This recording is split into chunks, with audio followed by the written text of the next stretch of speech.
Salut à tous, comment ça va? J'espère que vous allez tous bien. Aujourd'hui, on se retrouve pour débriefer ce fameux match amical, cette fameuse victoire du Barça face au FC Bâle 5-2. Très beau match avec de très belles choses honnêtement dans le jeu, des choses très intéressantes. On va parler de tout ça. Le premier débrief de l'année de cette fameuse saison 26-27. Installez-vous confortablement, on est directement parti.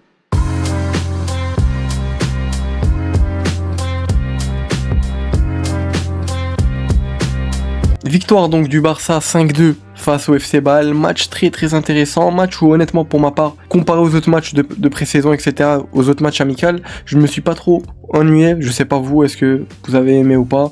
Je pense que ça va, on a quand même bien aimé, avec une grosse quand même domination du Barça. Après oui, bien sûr, on a quand même eu une compo qui, voilà, sur le papier, est quasiment une équipe type entre guillemets, avec quasiment très peu de jeunesse, hein, mis à part Xavi Espart qui a débuté titulaire, qui a quasiment joué tout le match, il est sorti vers la 79e, lui qui a sincèrement fait un match encore une fois juste magnifique, top performance. Cette fois-ci il était pas au poste de latéral droit, c'était Eric Garcia qui est revenu, qui a fait une très bonne première mi-temps. On va parler de tout ça de toute façon, mais Xavi Espart qui a vraiment fait un match magnifique dans ce milieu-là, à côté de Bernal, est vraiment top performance de Xavi Espart. Sur le premier but, c'est lui qui au début de la passe pour Rafinha, il a donné à Rafinha, ensuite Rafinha qui accélère et qui centre bien sur Adeyemi qui était vraiment très bien positionné, Adeyemi aussi qui a vraiment fait un très bon match. J'ai beaucoup aimé son match, lui aussi qui est sorti en même temps que Xavi Espart. Adeyemi qui contrôle très bien, il avance et il t'enchaîne avec une grosse frappe, une frappe très sec, le gardien n'a strictement rien pu faire. Et pour en revenir à Xavi Espart, vraiment c'est juste impressionnant le niveau sur lequel il est.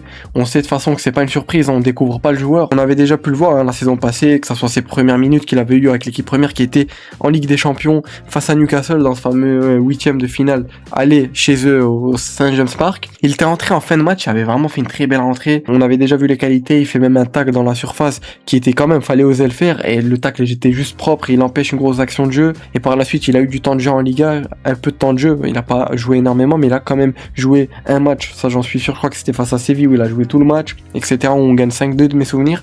Mais Xavi Espart, ça va être un joueur à suivre honnêtement. Cette saison-ci, on sait que Flick compte totalement sur lui, on l'a bien vu, c'est un joueur dont il aime le profil, il kiffe le joueur depuis la saison passée. C'est vraiment un profil que je trouve très similaire à Philippe Lam, les deux jouaient latéral et milieu aussi, même si Xavi Espart de base est un milieu, mais bon, par la suite il a été je crois reconverti en tant que latéral, mais même quand il a ce poste de latéral là, il t'apporte quelque chose de juste magnifique, un peu dans le même style qu'Eric Garcia aussi, il a vraiment bien apporté aujourd'hui, et comme même pendant la saison quand il joue à ce poste là, il apporte offensivement très bien. Koundé un peu moins, mais on sait bien que voilà, Koundé c'est plus défensivement qui va être beaucoup plus fort qu'offensivement, même s'il s'améliore etc, même si des dernières news, Koundé pourrait potentiellement revenir au poste de défenseur central, ce que ça sort, avec le départ d'Araujo etc. Cancelo, je pense que vous avez tous dû le voir, hier on a eu une news qui est sortie concernant Cancelo tout simplement, qui disait qu'Al-Hilal va résilier son contrat, lui qui depuis quelques jours mettait quand même pas mal de stories avec le maillot du Barça, avec clairement des petits clins d'œil à la direction. Au début on se disait bon, peut-être que le Barça a lâché un peu le dossier, ou on sait pas trop. Au final hier dans la matinée il a fait une story où il avait mis tout simplement le truc là du timer, enfin pas le timer mais le sablier vous voyez, pour dire voilà c'est qu'une question de temps, et au final dans la soirée on apprend que Al-Hilal va résilier son contrat et il va donc rejoindre le Barça librement. Deco encore une fois qui fait vraiment un très bon coup la direction, eux qui de base on le sait Al-Hilal demandait 10 millions, mais au final voilà, Al-Hilal va tout simplement résilier son contrat, on sait voilà financièrement ils sont bien, il faut se le dire que Cancelo va quand même renoncer à une partie de son salaire pour rejoindre le Barça. Après voilà, on sait bien que c'est un joueur qui est amoureux du club, enfin bref c'est un mec qui vit pour le club, rien qu'avec ses déclarations à l'époque quand il était à Al-Hilal pendant le mondial des clubs, enfin bref on connaît Cancelo en tout cas, son arrivée, enfin son retour plutôt, qui va nous faire extrêmement du bien, s'il est sur le même niveau qu'en deuxième partie de saison quand il est arrivé, où il a bench malheureusement Baldé, malheureusement pour lui, mais bon, parce que voilà, Cancelo était au top, vraiment, y a rien à dire, mais en tout cas voilà, Cancelo qui, ça devrait se faire très prochainement, Fabrizio Romano a fait une vidéo où il a dit here we go soon, ça va arriver, etc, calmez-vous. Donc voilà, c'était de la petite parenthèse. En parlant de ce poste de latéral gauche, en parlant de Baldé aussi qui m'a assez déçu dans cette première mi-temps, il a joué que la première mi-temps. Par la suite on a eu la rentrée de Jordi Pesquer qui a vraiment fait une deuxième mi-temps assez bonne, sincèrement je dirais pas jusqu'à très bonne, mais il a fait le taf honnêtement. Lui qui voilà, on a senti qu'il n'y avait pas encore cette connexion avec Adeyemi, Rafinha aussi pendant un moment avant qu'il sorte. Mais honnêtement, il a fait son match, Jordi Pesquer. Vers la fin de match, il a vraiment fait un très bon sauvetage. Chesney aussi qui est rentré en deuxième mi-temps à la place de Juan Garcia. Juan Garcia, voilà, honnêtement, il n'y a pas grand chose à dire. Il se prend ce but-là, mais bon, il peut rien faire. On prend 2 buts qui sont assez bêtes. Le deuxième but qui vient d'un penalty, qui pour moi c'est très léger. Farinas ne fait pas exprès. Mais voilà, l'arbitre a jugé qu'il y a penalty. Après, il y a contact, mais bon, c'est très très léger. Et ce premier but que se prend Juan Garcia, pour en revenir, c'est vrai que c'est un but qui est assez gag, un peu, un but vraiment bullshit, hein. Désolé de l'expression, mais je crois que le joueur essaye de dribbler, etc. Enfin, il s'en mêle les pinceaux, ça part dans tous les sens. Il me semble qu'elle contre, je crois, Christensen, où il y a un cafouillage. Et ensuite, le ballon, comme par hasard, il arrive sur Doucouré qui a envoyé une grosse frappe, sincèrement. Juan Garcia peut rien faire. Honnêtement, on va pas lui en vouloir pour ça, mais voilà. Dans l'ensemble, de toute façon, ça a été une grosse domination.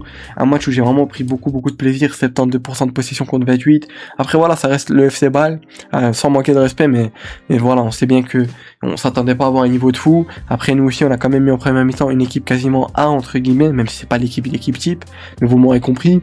Au niveau des passes réussies, voilà, on est largement au-dessus, au niveau des tirs, etc. Mais bon, après, c'est pas une grosse surprise, comme je l'ai dit. On était clairement favoris. Mais vraiment, dans l'ensemble, ça a été vraiment un très bon match, avec de très belles choses intéressantes. J'ai beaucoup aimé le match. On a eu les premières minutes de Gordon qui a joué que la première mi-temps et qui a vraiment fait une très belle première mi-temps. Honnêtement, tout ce qu'il a fait, j'ai pas trouvé qu'il a fait quelque chose de mal, mis à part à certains moments où il forçait peut-être un peu le tir alors que il aurait pu faire la passe et encore. Mais vraiment, Gordon, pour ses premières minutes, ses premières 45 premières minutes, il a été très convaincant. Après, bien évidemment, je suis pas là à tirer un jugement direct sur Gordon, à dire ouais, non, Gordon, les 80 millions, il les vaut, recrue de l'année, je ne sais quoi, loin de là. Mais ce que je veux dire, c'est que ce qu'il a montré dans cette première mi-temps est très intéressant. On a vu une petite connexion entre lui et Baldé, une petite vraiment, même si Baldé c'est encore une fois très compliqué. Son niveau qui, voilà, sincèrement, j'en ai même fait une vidéo, je lui ai dédié une vidéo pour dire est-ce qu'il allait revenir peut-être à un bon niveau, que j'y croyais, etc. N'hésitez pas à l'avoir. Enfin bref, Baldé, honnêtement, j'y crois, hein. De toute façon, je l'ai dit dans la vidéo là où je parle vraiment que de Baldé dans cette vidéo, pendant 16 minutes, je crois, quasiment. Et j'y crois, bien sûr, mais Baldé, j'ai l'impression, je sais pas, sincèrement. Mais je vous jure que ça devient frustrant de voir un Baldé jouer comme ça, alors qu'on connaît ses qualités, on connaît le joueur qu'il est. Sincèrement, je sais pas, on verra bien, on va pas tirer de conclusion directe. Fermin qui revient très bien, sincèrement. Fermin qui, je sais pas vous, peut-être que c'est que moi qui a remarqué ça, mais je le trouve assez frustré, dans le sens où il joue à certains moments et tu vois que quand il rate des trucs, il est là, il est dégoûté un peu. Peut-être c'est l'effet mondial aussi, de toute façon il en a parlé, hein, avant le match face à Birmingham. Là il dit que voilà, il avait vraiment mal digéré cette blessure avant le mondial, tout simplement, parce qu'il allait partir au mondial, tout simplement. S'il se blesse pas, il aurait pu prendre la Coupe du Monde, et lui-même l'a dit qu'il a vraiment mal digéré cette blessure et que ça lui a fait vraiment du mal mentalement, etc. Je pense que c'est dû à ça aussi. Après peut-être que c'est que moi qui l'ai remarqué, mais il a vraiment fait un très bon match lui aussi. Il a joué 64 minutes comme on le voit ici, il est sorti en même temps que Rafinha qu'on a eu dans cette première mi-temps à ce poste de numéro 9 ou 9 plutôt. Voilà, il a pas fait un top match à ce poste de numéro 9 ou 9, mais il a fait son match honnêtement avec cette passe décisive. Il était là vraiment en électron libre, il bougeait de partout, il servait un peu. En deuxième mi-temps, on a eu la sortie de Gordon, Baldé, comme je vous ai dit, Jordi Pesquer qui est rentré. À la place de Gordon, on a eu l'Alande égyptien, Hamza Abdelkarim, qui est rentré et qui a claqué un but juste magnifique avec un très beau centre d'Adeyemi. Adeyemi aussi qui a vraiment fait un très bon match, j'en ai parlé de toute façon tout à l'heure. Mais Adeyemi qui marque, qui fait une passe décisive. Très gros match, sincèrement, d'Adeyemi, rien à dire dessus. Tu sens qu'il monte petit à petit en puissance, même si bien évidemment ça reste des matchs amicaux. On va pas commencer à tirer des conclusions directes sur ça, bien évidemment, mais faut préciser quand même quand des joueurs comme ça montent en puissance. Mais Adeyemi qui a fait un magnifique centre sur Hamza Abdelkarim, le ballon quand même, qu'il faut le faire, hein. Hamza Abdelkarim a vraiment mis un but de killer, de vraiment numéro 9 pur, parce que le ballon était quand même assez loin, il a sauté, enfin tendu sa jambe, vous m'aurez compris, et le ballon ensuite a fini au fond des filets. Hamza Abdelkarim qui a vraiment fait une très bonne deuxième mi-temps. On le voit ici, 7,5. Koundé aussi qui est rentré à la place d'Eric Garcia, j'ai beaucoup aimé honnêtement. Sincèrement, j'espère que lui va remonter en puissance petit à petit, parce qu'on sait que l'année passée ça a été très compliqué. On espère que ça a été qu'une année de méforme, mais que là il va revenir en force, on l'espère. Dani Olmo, Lamine Yamal qui sont rentrés tous les deux en même temps. Lamine Yamal qui est passeur et buteur. Olmo qui fait cette passe décisive sur Jesse Bissou qui, on le voit ici, 8,6, doublé de sa part Jesse Bissou. On sait que c'est un joueur dont ça a pas mal remis en question, etc. Son transfert. Certains ne comprennent pas trop la recrue, pourquoi le Barça a été sur lui. Mais je pense que honnêtement, ça va être un joueur à suivre. Je pense que pour ma part, si je dois donner des pronos ici, même si bon, je fais pas le prono du siècle, mais je pense honnêtement que les joueurs qu'il va vraiment falloir suivre de très près et qu'on va suivre de très près de toute façon dans cette saison 26-27, c'est Jesse Bissou, Xavi Espart et Hamza Abdelkarim. On sait que pour l'instant on n'a plus de numéro 9 avec le départ de Ferran. Le seul vrai numéro 9 qu'on a, c'est Hamza Abdelkarim. Et je dis pas qu'il peut s'imposer en tant que titulaire ou quoi, loin de là, et c'est pas méchant contre lui, il est encore très jeune, il a que 18 ans, etc. Il est très jeune, mais il a vraiment cette maturité, il a ce placement vraiment de numéro 9, il a vraiment ce style vraiment de pur 9, je vois vraiment du Haaland dans lui, sincèrement, et tout le monde le dit, il n'y a pas que moi, mais vraiment, c'est vraiment le Haaland égyptien. On espère qu'il va monter petit à petit en puissance, mais c'est déjà son 3e but dans cette pré-saison-là avec le Barça. Lui qui va, je pense très certainement, intégrer l'équipe A du Barça, surtout si on va chercher seulement un numéro 9, etc. Je pense que c'est quasiment sûr qu'il va intégrer l'équipe A du Barça, même si c'est pas encore sûr. JC Bissou, qui lui a été inscrit de toute façon, il va jouer avec l'équipe A cette saison-là, si tout se passe bien, il a été inscrit. Mais voilà, faut quand même se le dire que JC Bissou nous a claqué un doublé.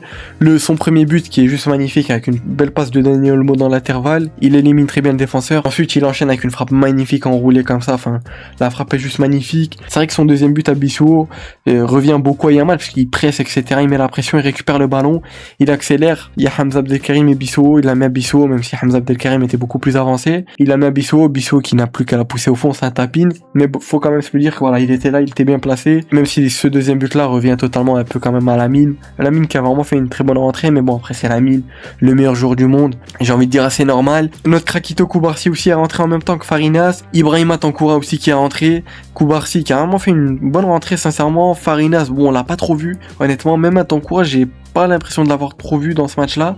Même Bissou, avant son but, honnêtement, on l'avait pas trop vu, mais au final, voilà, il met un doublé. Mais Koubarsi, voilà, il a été solide, honnêtement. Comme d'habitude, voilà, on connaît que c'est du Koubarsi. Au niveau de la relance, c'était magnifique. Défensivement, il a pas eu grand-chose à faire. Farinas, bon, il concède ce penalty, même si, bon, je trouve que c'est très très léger de donner penalty sur ça. Mais voilà, Lamine qui marque son penalty qui est provoqué par Koundé. Un penalty qui est clair, honnêtement. Le mec tape dans la jambe à Koundé, voilà, sans aucun doute, il y a penalty. Mais en tout cas, vraiment, ça a été un match que j'ai beaucoup aimé. Je sais pas vous ce que vous en avez pensé, n'hésitez pas à me dire votre avis en commentaire. Déjà la compo de base, je me suis dit, bah, je pense qu'on va se régaler dans ce match-là. Après, comme j'ai dit, on a une compo qui est quasiment l'équipe titulaire entre guillemets, même si bien évidemment il n'y a pas de Pedri, il n'y a pas de Gavi qui ont été convoqués dans ce match-là. Rodri qui devrait se faire d'ici peu. Ce qui sort, c'est que demain normalement on devrait avoir le Here We Go, je l'espère. Pour l'instant, Julian, c'est très compliqué. Enfin bref, on aura l'occasion de toute façon d'en parler demain peut-être dans une vidéo actu, mais pour l'instant il y a plus trop de news qui sortent. Mis à part qu'il y a des news qui sont sorties qui disent que Arsenal serait revenu à la charge pour lui, Arteta aurait parlé avec lui ou son entourage, mais Julian a été très clair avec eux, il a dit qu'il veut que le Barça, qu'il attend le Barça,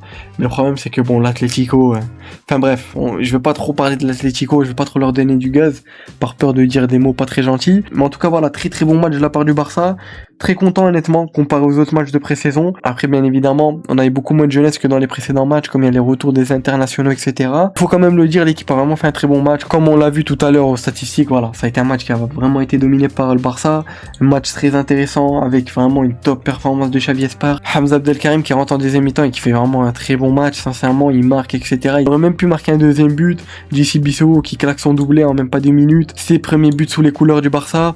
On a eu aussi le retour de Lamine, Olmo comme j'en ai parlé. On a eu le retour de nos fameux champions du monde qui font extrêmement plaisir. Bien sûr, on n'a pas encore le retour de Pedri, Gavi, mais bon, eux sont en train de s'entraîner à part. Et de toute façon, ils seront là pour le grand-père. En tout cas, voilà, on a vu vraiment de très belles choses. Gordon, pour ses premières minutes, il a été très convaincant. Après, bien évidemment, comme j'ai dit tout à l'heure, on va pas commencer à tirer des conclusions sur une mi-temps, mais ce que j'ai vu, en tout cas pour ma part, dans cette première mi-temps, ça annonce vraiment de très belles choses. Adeyemi, pareil, il monte petit à petit en puissance, ça fait extrêmement plaisir. Rafinha dans ce poste de faux neuf, voilà, on sent que voilà, il est pas habitué à jouer là. Est-ce que Flick va réellement compter sur lui à ce poste-là avec l'arrivée de Gordon? Je sais pas, c'est potentiellement possible. Lui et Olmo, on sait qu'ils peuvent jouer à ce poste-là, enfin plutôt Olmo. Rafinha, on l'a très peu vu à ce poste-là, et quand on le voyait à ce poste-là, c'est vrai que beaucoup n'aimaient pas le voir à ce poste-là, que ça soit même au poste de numéro 10. Beaucoup trouvent qu'il est meilleur vraiment sur son aile gauche quand il rentre vraiment dans l'axe, etc. En tout cas, on verra bien, mais ce qui est sûr, c'est que le Barça va falloir qu'il s'active sur le mercato. On en a déjà parlé dans la dernière vidéo. On a eu le départ de Ferran, donc on a plus de numéro 9. Le seul numéro 9 qui nous reste est Hamza Abdelkarim, même si bien évidemment c'est un joueur très talentueux, ça va être un joueur qui va vraiment être à suivre de très près, comme un Xavi Espart, Ibrahima Tankoura, et bien évidemment JC Bissou. Ça va être des joueurs qui vont être très clairement à suivre et qu'on va suivre toute la saison. On verra bien comment le mercato va évoluer. En tout cas, voilà, c'était tout ce que j'avais à dire par rapport à ce match-là. J'espère que vous aurez apprécié le débrief. Voilà, petit débrief en totale détente, honnêtement. C'est vrai qu'il n'y a pas grand-chose à dire par rapport à ce match-là, mais ce qui est sûr, c'est qu'on a vu un Barça nettement meilleur comparé au dernier match de pré-saison. Après, oui, comme j'ai dit, c'est dû aussi au retour des internationaux, certains joueurs qui montent petit à petit en puissance, et ça fait extrêmement plaisir. Le prochain match maintenant côté Barça est le Trophée Gamper qui va jouer à 20h le 19 août dans 3 jours tout pile à l'heure actuelle où je tourne la vidéo. Très hâte de voir ce fameux Trophée Gamper. Et après ce Trophée Gamper, on va enchaîner avec les choses sérieuses et entamer vraiment cette fameuse saison 26-27 avec le premier match en Liga dimanche 23 août 21h30 face à Elche. On verra bien ce que ça va donner. D'ici là, j'espère qu'on aura déjà officialisé Rodri, Cancelo et pourquoi pas Julián Álvarez, même si bon, ça me paraît très compliqué. Je commence à petit me dire que peut-être qu'il va pas venir, même si j'espère. J'y crois, bien évidemment. Toujours. Mais bon, c'est vrai que ce qu'on entend, c'est pas très rassurant, mais voilà, lui va faire le maximum, il veut jouer pour le Barça. C'est son club de rêve, on verra bien. En tout cas, voilà les frères, je vous retiens pas plus longtemps. Passez une excellente fin de soirée, bonne journée, tout dépend quand vous regardez la vidéo. C'était Azro, portez-vous bien, prenez soin de vous, passez une excellente fin de week-end. Bon début de semaine aussi pour ceux qui taffent ou ceux qui reprennent les cours peut-être. Force à vous les frères, on se retrouve très prochainement pour une nouvelle vidéo. Ciao les frères.